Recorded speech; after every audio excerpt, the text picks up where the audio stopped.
से जिया सुत जानी रोके हमके परेशान खाली करेला टोके बड़ा गजन छूछे रोज से जिया सुत जानी रोके हमके परेशान खाली करेला टोके तइका हमरा महसूस हो जाता खाली चूस के भाता हमार खुश हो जाता खाली चूस के भाता हमार खुश हो जाता। Music by Anant Singh.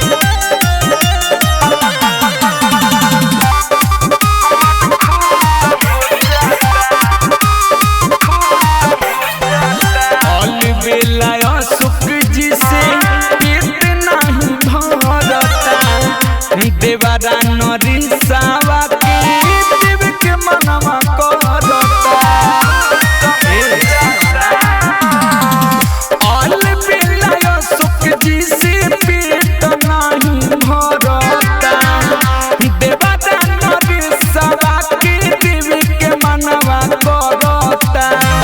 दुनिया मिनट में वो कर खुश हो जाता खाली चूस के भाता हमार खुश हो जाता खाली चूस के भाता